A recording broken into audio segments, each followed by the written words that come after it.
Enter the stylist that likes to share. Here is Amber with knowledge and care. And if you like the vibe, like and subscribe. We're telling your followers that you've started a live video. Hi guys. Maybe nobody's watching, but Amber, the beauty school dropout, is here, and we're gonna do some scalp treatment, hair stuff right now. I'm gonna share with you guys.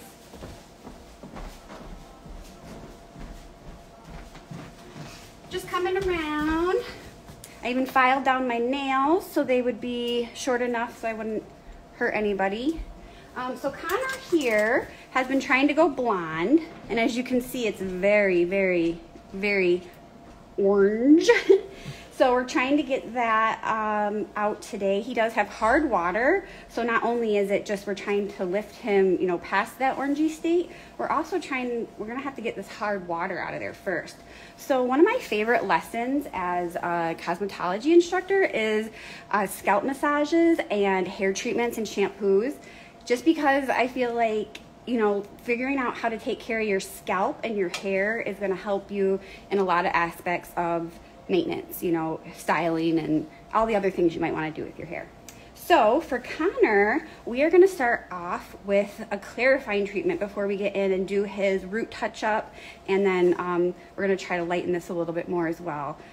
Up here in the front, it's actually getting about where we want it, you know, especially on those ends, so we're going to be really careful not to overlap the lightener there. But before we do anything, we need to get all this hard water residue out of his hair. I think you'll be surprised at how much of this orange will actually come out just with the cheerleader clarifying shampoo. Hey Ava, yeah. Did you get a chance to check yet? All right, I just had my little assistant Ava here just making sure you could actually hear what the heck I was saying. I do have a mic, but I don't necessarily know that it's any better than my iPhone mic. I think iPhone mics are actually really good. Here's the shampoo I'm gonna use. This is like my all-time favorite clarifying shampoo. It gets out the chlorine and all the minerals and the things that we need to get out of Connor's hair here that is making it so very, very pumpkin-y, pumpkin spice. You know, it's that time of year almost, but we want to get rid of this here. So I'm going to start just by getting his hair wet. Oh, sorry, that's cold. Let it warm up a minute. So once I get his hair wet and I get the shampoo in there, then I'm going to start talking about some of my tips and tricks for a good shampoo. I think that can really make or break you as a stylist. And you know, if you do a good service and your shampoo is crap, maybe you'll still get repeat clients, but I can tell you if you do a good shampoo, they're definitely going to come back.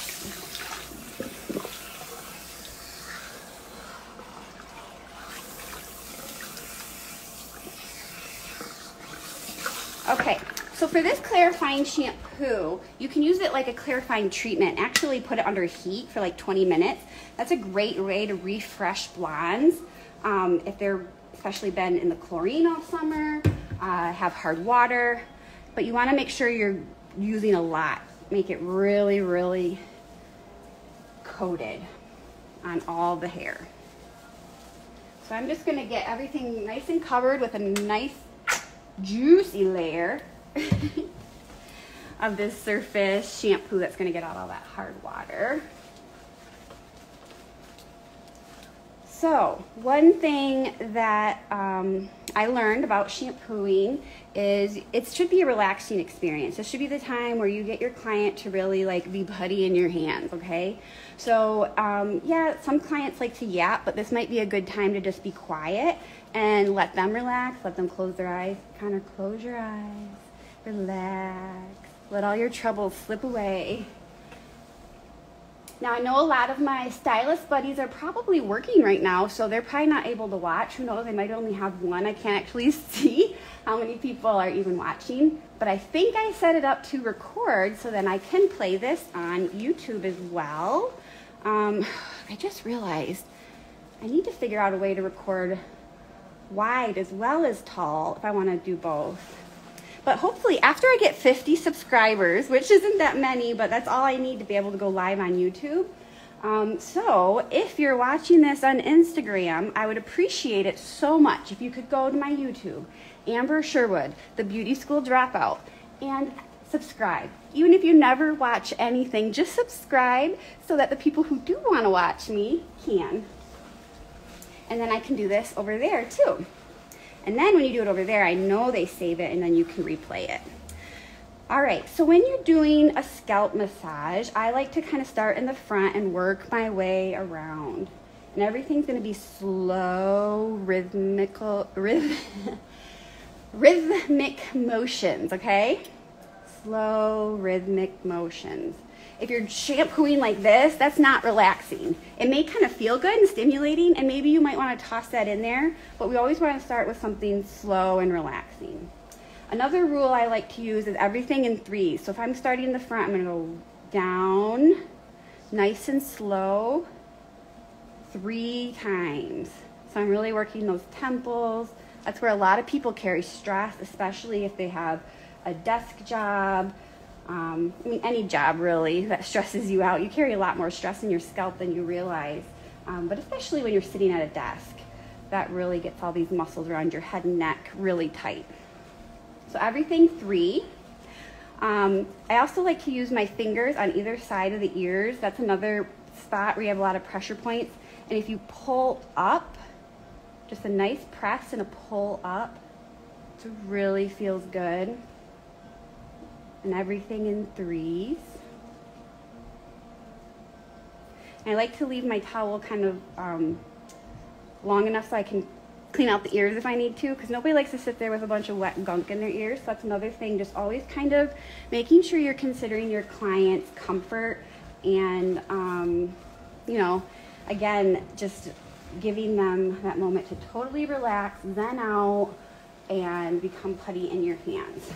Another tip I have is coming up here with your fingers on the top of the forehead and working your way down in circles. This is nice when you need a break from your back. I'm not sure if you can see me standing over here, but I'm standing with my face facing away. So I can churn and kind of have this more ergonomic way to stand as I massage. 1, 2, 3, everything in 3s. All right. Again, I'm going to go back to the side, kind of using that same motion where all my fingers are circling, and that gets me almost all the way back to the back of the head now. That's another thing my teacher was very adamant about, is making sure you're actually scrubbing every part of the scalp. You want to get the scalp really clean.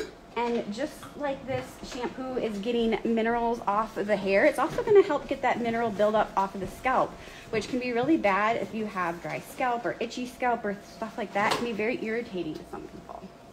All right, so now I have my hands on either side of his neck, and I'm doing circles. And then I'm going to have him relax.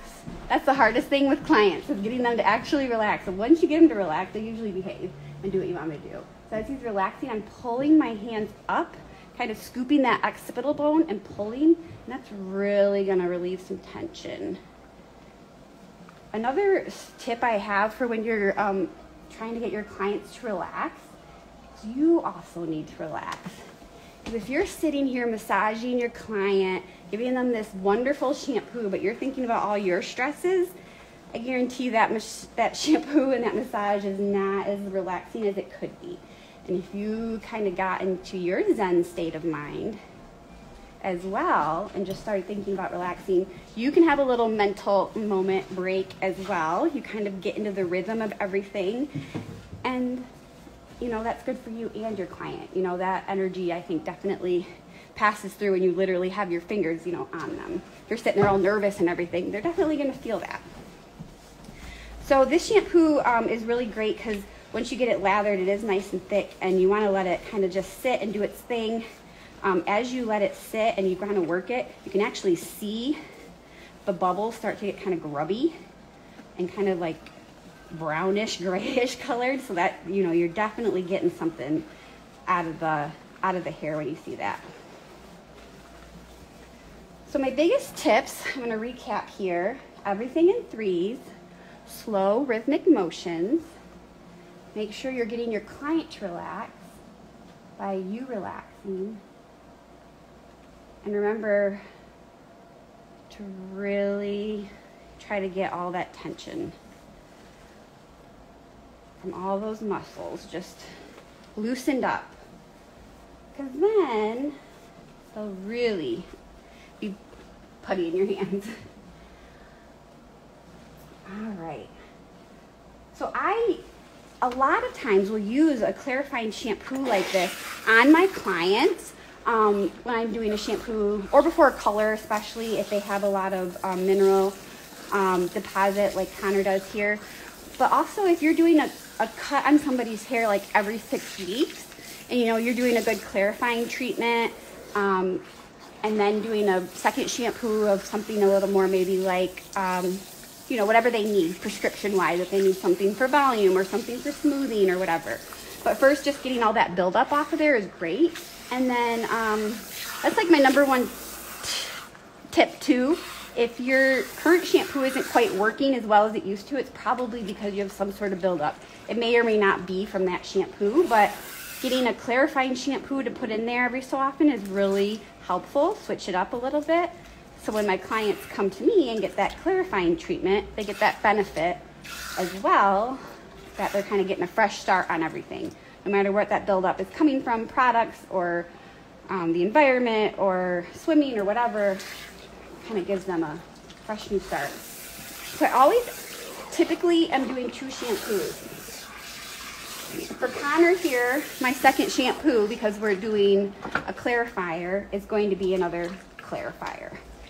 The same shampoo again before we do this color.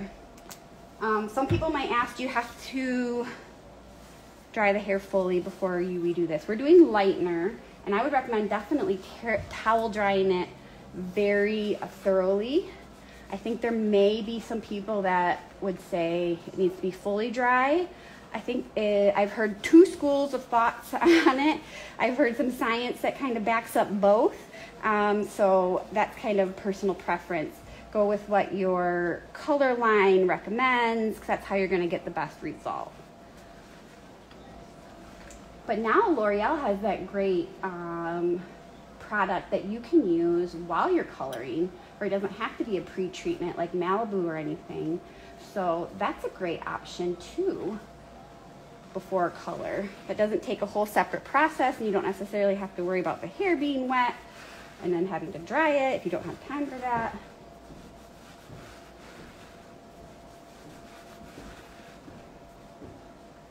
So I'm working my 3 again, working down the scalp in circles. So the second shampoo again is another time where you can really focus on that massage, get them nice and relaxed. Let that shampoo do its thing, get all those minerals out of there. And I really do believe this is the kind of stuff that's going to really give your clients that feeling like you care about them. You need to be good at your skills. You need to be able to cut hair, color hair, and all that. But you also need to be able to take care of your clients and, you know, give them that relaxation. That little TLC. We all need a little more TLC in our lives. We don't, especially with COVID the last few years, I feel like a lot of us are feeling a little deprived of, you know, that human interaction. We all kind of went without for too long. And people need that. People need people. As much as they might say they don't, they do.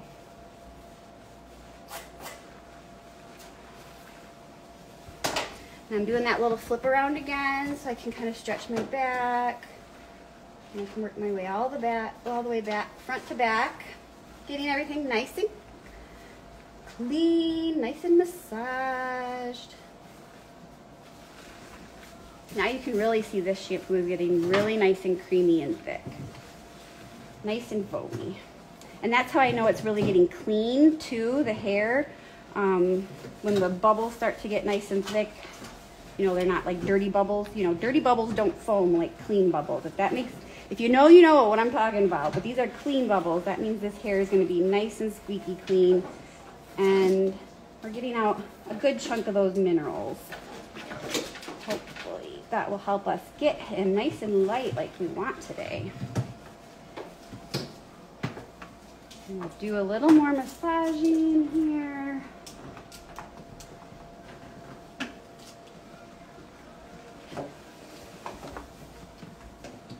All right, Connor, how is it? It's good. Not too bad? Okay.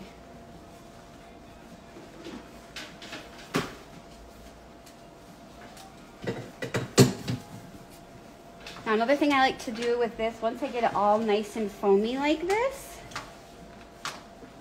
I like to put it under a hot towel for about 5 minutes to really kind of open up those cuticles and get out any more mineral. So I think that's it for today. For now, I'll come back on and see how this first round went as far as being live. This is the first time I've ever done this, so who knows, it might not have worked at all. So I'm gonna go let him sit for a few minutes, let this shampoo do its magic, and then check out what's going on here, and maybe reset up, and I'll be sharing some more of our journey here today with Connor. We'll probably do a trim as well, so hopefully I'll get to share that with you too. And like I said, go over to my YouTube, Amber Sherwood, Beauty School Dropout, and subscribe so I can do lives over there as well. Thank you guys, and we'll see you guys soon. Oh, got some foam in your eyebrows.